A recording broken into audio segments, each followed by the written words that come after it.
मुकाम पर हम हमारे और आपके और हमारे शहर के हरदिल अजीज लीडर, बेबाक रहनुमा, तामीर तरक्की पसंद जहन रखने वाले लीडर आली जनाब एजाज बेग साहब को सुनते हैं। मैं इन अशार से उन्हें आवाज दे रहा हूं कि राह में खतरे भी है लेकिन ठहरता कौन है, मौत कल आनी है आज आ जाए डरता कौन है, तेरे लश्कर के मुकाबिल मैं अकेला हूं मगर फैसला मैदान में हो जाएगा मरता कौन है। पुरजोर तालियों में इस्तकबाल।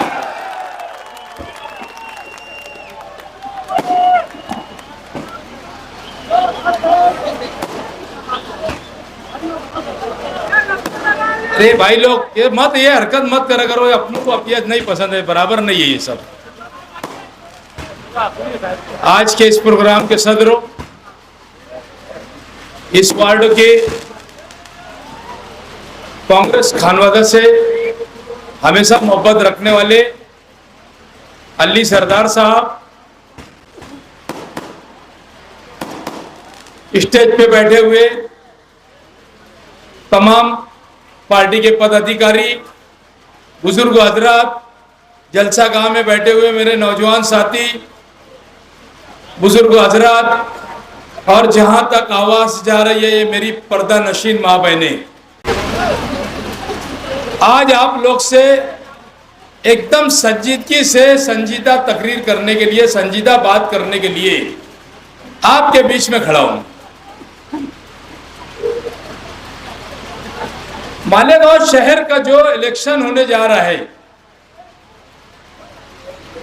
मैं समझता हूं कि 1999 के अंदर जो इलेक्शन हुआ था, आज मालेगांव शहर के अंदर वो इलेक्शन होने जा रहा है। एक तरफ गुंडागर्दी और दूसरी तरफ कामचोर, जगर चुट्टा इस शहर का एमएलए,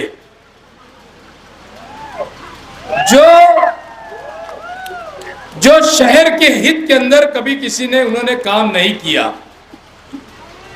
सुबह जब नींद में से उठते हैं, फजर की नमाज के बाद आके पनपट्टी के अंदर घुस के बैठ जाते, कौन आके खड़ा, किसकी क्या परेशानी है, शहर के अंदर लोगों को क्या तकलीफ है, ये चीज ये लोग देखे नहीं, कभी नहीं लोगों ने कभी बात की हमारे आमदार साहब ने। यहां तक कि अगर कोई चंदा लेने वाला हमारा शख्स कोई शहर का जाता, कोई गरीब जाता, तो मुझे ये बताओ मालेगांव शहर के लोगों कि तुम लोगों को, कितने लोगों को मालेगांव शहर की गरीब आवाम को उन्होंने चंदा दिया। शहर का रहनुमा, शहर का एमएलए लोग क्यों चुन के देते आप लोगों को मैं बताता हूं। इसके लिए चुन के देते कि शहर की तामीर और तरक्की, शहर के अंदर एमआईडीसी लाई जाए, शहर के अंदर बीडीएस कॉलेज आए, एमबीबीएस कॉलेज आए, अच्छी हॉस्पिटल हो, शहर के निजाम को दुरुस्त रखे। आज हमारे शहर की हालत इतनी खराब है कि 5 साल के अंदर ये सरकार ने यहाँ के बुनकरों को बार बार जाकर हमारे को आज सब्सिडी के लिए कम से कम 50 चक्कर यहाँ के बुनकरों को जाना पड़ा। बुनकर भाइयों, मैं एक बात आपको बोलता हूं कि मैं जिस इलाके से तकरीर कर रहा हूं, यहां पर मालेगांव शहर के बड़े बड़े सरमायादार बुनकर हजरात रहते हैं। क्या आप गवर्नमेंट की सब्सिडी लेने के बाद आपको कुछ बात पुर जाता है कि आपका पावर लूम का सब्सिडी ले लिए और वो आपकी सब्सिडी आपके खिस्से में आती है क्या? मुझे ये बताइए। मैं बार बार, कुछ लोग मेरे साथ में बैठ के तबसरा करते, सब्सिडी तो उस चीज की मिलना चाहिए कि डायरेक्ट बुनकरों के अकाउंट में पैसा आए, ऐसी जद्दोजहद करनी चाहिए। तुम आज 1 रुपया तुम्हारा कपड़ा, 1 रुपये का मीटर से अगर कपड़ा बनता है तो तुम 1 रुपया 5 पैसे से तुम हिसाब करके आप कपड़ा बेचते हो। आपको जो सब्सिडी मिलती है, आप वो सब्सिडी का हिसाब पावर के बिल में पकड़ लेते कि इतने का कपड़ा बना, और 5 पैसा 10 पैसा लगा के आप कपड़े को बेच देते हो। तो मैं यहां के सरमायादारों से एक बात कहना चाहता हूं कि सनतकारों से एक बात कहना चाहता हूं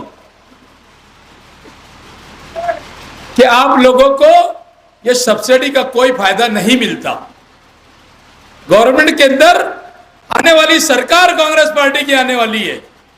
आप लोगों को अल्लाह ने अगर तुम लोगों ने चुन कर दिया तो मैं समझता हूं कि ये जो सब्सिडी है ये बुनकरों के अकाउंट में डायरेक्ट डाली जाएंगी, जो उसका फायदा यहां के बुनकरों को मिलना चाहिए।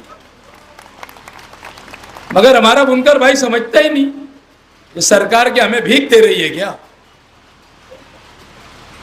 और यहां का सरमायादार मस्जिद पे जाके दुआ कर लेगा, अल्लाह से मांग लेगा, मगर एक घमंडी आदमी जो कहता है कि अगर आपको मेरे दर पे आना है तो तेरे 40-35 चढ़ के आना होगा, उसके बाद मैं सोचूंगा कि काम करना है कि नहीं करना है। मैंने 2 जलसे में बोला ना कि इसके अंदर दिमाग के अंदर वायरस है, वायरस, और वो वायरस का पता कल चल गया। कल उसने जो भिमला के बोला साइकिल बोर्ड दो, साइकिल बोर्ड।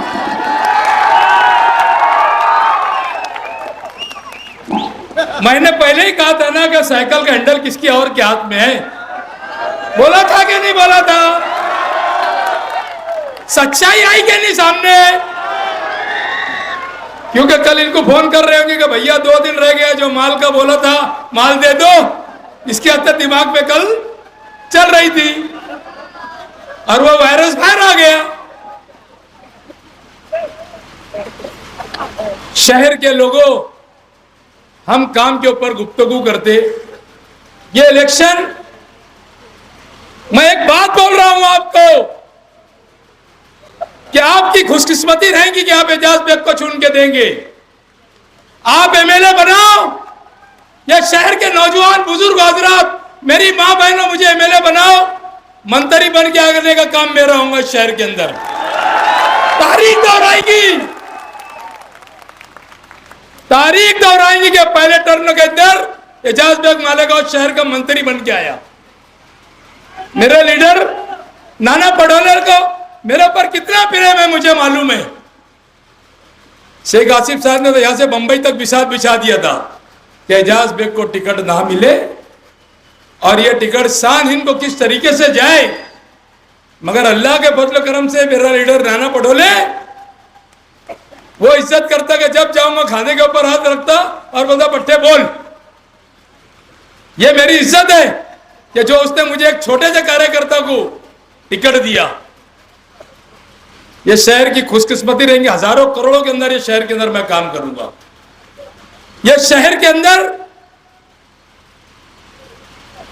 बिरादरीवाद का खात्मा इस वक्त तो कर देने का, दोनों का मुंह सांप के जैसा कुचलना इस शहर के लोगों को। जो बिरादरी के नाम पर वोट मांगते, तुमने क्या दिया हमारी बिरादरी को, या अंसारी बिरादरी को क्या दिया? कोई एक 10 लाख का ठेका दिया कोई गरीब को आप लोगों ने? दोनों लीडरों से मैं पूछना चाहता हूं कि किसी गरीब के सर के ऊपर हाथ रखे ये बोले कि बेटा 10-20 लाख का काम कर ले, 2-4 लाख रुपया तुझे बच जाएगा। ये एजाज बेग 17 करोड़ रुपए का काम लाया, सबको बांट दिया कि जाओ अपना कमाओ अपना खाओ। एजाज बेग ठेकेदारी नहीं करता। हमने काम की बुनियाद, मेरा मकसद है कि शहर के अंदर काम किस तरीके से हो। सोलर सिस्टम की बात करते हैं बाजी आमदार, क्या मुझे चुन कर दो तो मैं आने वाले वक्त के अंदर सोलर सिस्टम पूरे पावर लूम को लगा के दूंगा। अरे भैया, तू तो वो बात कर रहा है कि दांत है तो चने नहीं, और चने है तो दांत नहीं। ऐसी बात है ना। MPSL कंपनी लाए, शहर के बुनकरों से बदला लिया, शहर की गरीब आवाम से बदला लिया। बताओ, आज एमपीएसएल कंपनी, प्राइवेट बिजली कंपनी जब से आई, कौन सुनने वाला है? तुम्हारे शहर के सरमायादारों से पूछना चाहता, सनतकारों से पूछना चाहता, गरीब आवाम से मैं पूछना चाहता कि इनकी दादागिरी कितनी बढ़ गई एमपीएसएल कंपनी वालों में। कोई बोलते? क्यों नहीं बोलते? क्योंकि हफ्ता आता, तुम्हारे कारखाने में रेड हुई कि उसके के बारे में गए कि अब साहब ऐसा है, तो दोनों साहब के पास लेटर लिखे रहता 5% कम कर देना। होता कि नहीं ऐसा होता? बोलो। लड़ाई सिर्फ अगर लड़ता है तो एजाज बेग एमपीएसएल कंपनी को। बिल्कुल मेरी वजह से मालेगांव शहर के अंदर प्राइवेट बिजली जो नए मीटर लगाना चाहती थी, वो एजाज बेग की वजह से नहीं लगा रही। अगर अवाम ने बात को नहीं समझा, 2-4-500 में बिक गए, बिरादरीवाद में बिक गए, तो ये शहर को भुगतान तुमको भुगतना पड़ेगा, यहां के लीडरों को नहीं, क्योंकि तुम गलती करने वाले हैं, यहां के लीडर नहीं। कुछ लोग बोलते हैं एजाज बेग बहुत काम करता, सही बात है, तो क्या करेंगे फिर? काम करता तो काम नहीं करूंगे मैं? अरे तुमने मुफ्ती साहब को 10 साल आमदार बनाया, क्या बकरी को शेर का दूध पिलाने से बकरी शेर होती है क्या? आप बताओ। आजमाइन हमने। अरे कौन सा डिपार्टमेंट को दबा के बोलते कि ऐसा नहीं होना चाहिए मेरे शहर के ऊपर? बड़ी हैरत की बात है, बकरीद के ऊपर उनके खुद के 4 जानवर पुलिस ने लेके चली गई। एक आदमी गया अंगुली सेठ के बल्ले का, उसने कहा कि साहब मेरे पालतू जानवर थे, तो वो पुलिस आ गई, मेरे घर पे जरा बोल दो। तो ये डायरेक्ट बोलते काय पालत रहे? बोले नहीं करेंगे चाहिए इलीगल काम। बोले दे नंबर दो का। नंबर दिए उन्होंने, नंबर लिए उन्होंने, और उसको पुलिस वालों को फोन करके बोलते कि यार कुछ ले दे के खत्म कर दो। बताओ, ये तो हमारे शहर के एमएलए। ऐसी कहानी शहर के अंदर चल रही है। और एक शहर के अंदर मिसाल है कि गांव बसानी और लुटेरे, जोर से बोलो। शेख आसिफ साहब एक जलसे में बोल रहे थे, बोले महाविकास अघाड़ी के लोग मेरे कांटेक्ट के अंदर है कि अगर आप चुन के आओ तो हमारे साथ रहना। तो इसकी मिसाल क्या है? गांव बसा नहीं और लुटेरे आ गए। अरे मेरे भैया आसिफ भाई, ओ मेरे छोटे भाई आसिफ भाई, वो अजीत दादा पवार से जो पैसे लाए ले ना, वो यहां से भान के लेके जाएगा तुम्हारे को बंबई। पैसा जो अजीत पवार से लाया गया, इनको तो भान के लेके जाएगा बंबई। और बोलते महाविकास अघाड़ी मुसलमानों को धोखा दे रहे। ये शहर धोखे में नहीं आएगा, ये शहर बिरादरी की बात में नहीं आएगा, ये शहर डेवलपमेंट करने वालों का काम करेगा। अगर आपको शहर को डेवलपमेंट करना है तो एक ही आवाज है शहर के अंदर के एजाज बेग को आप वोट देंगे। आपको मालूम है ना कि जो हमारे हुजूर की शान में गुस्ताखी करता, उसको अजीत दादा पवार बाजू में लेके बैठती। उसके बाद ये इसका टिकट न लेते हुए साड़ गाड़ करते कि मैं आजाद उम्मीदवार रहूंगा, आप मुझे पैसा दो, आप मुझे ताकत दो, मैं चुन के आऊंगा तो तुम्हारे साथ रहूंगा। ऐसा हो नहीं सकता। यह तो तीसरे नंबर के ऊपर है, बात भी नहीं है इसकी। रहा सवाल अब कामकाज के बारे में, हजरत ने कल एक बात बोले, इतना झूठ मत बोलो कि जब आपको तकलीफ हुई तो मालेगांव शहर के हर छोटा बड़ा कार्यकर्ता, हर लीडर आपको मिलने के वास्ते गया। आपने कल जलसे के अंदर बात बोली, मुझे वो बात बहुत खराब लगी। क्या यार, मेरे बीमार होने के ऊपर लोगों ने मिठाइयां बांटा। हजरत, आप एक अच्छे आलिम दीन हो, एक अच्छे सियासतदान नहीं है आप। मैं खुद आपको जब देखने के लिए गया तो मेरी आंख में आंसू आ गए, जिस तरीके से तकलीफ में वो जी रहे थे। तकलीफ जो हिसाब से थी उनके, तो मेरे को आंख में आंसू आ गए। हमने दुआ भी किया कि अल्लाह ताला इनको अच्छा कर दे। मगर हर चीज को सियासी नजर से अगर देखेंगे तो ये शहर बर्दाश्त नहीं करेगा। मैंने उस जलसे में पीछे बोला था ना कि ये आप रोने धोने के धंधे इन्होंने चालू कर दिए। कल मेरी वो चाची तायरा मैडम ने भी रोना धोना चालू करी और मुफ्ती साहब के लोगों ने भी रोना धोना चालू करा। ये शहर के लोग अब आंसू पोंछने के लिए नहीं जाएंगे, किसी का आंसू नहीं पहुंचेगा। यह शहर डेवलपमेंट देखना चाहता। मैं आप लोगों को बोलता, नयापुरे के लोगों, मोमिनपुरे के लोगों, बड़े की मार्केट के पास आचार संहिता के बाद बड़ा कॉम्प्लेक्स बनने वाला है। उस वक्त का स्टैंडिंग कमेटी का चेयरमैन एजाज बेग, उस वक्त का मेयर हाजी इब्राहिम सेठ ने उसके एवज में 2 करोड़ रुपए का हाल बनाने का यहां पर यह किया था। मेरी पूरी नजर है, मैंने वो जो खोली वाले थे उनका सेटलमेंट जो ठेकेदार था उससे करवा दिया। इसके लिए करवाया कि आज अगर हमारा वहां पर काम चालू होता तो 2 करोड़ रुपए का मरूम हाजी यासीन सेठ के नाम से उन्होंने ठहराव किया था, यहां पर हाल बनेगा। इसके पीछे हम लोग डेवलपमेंट का काम करते, हम जात बिरादरी का काम नहीं करते।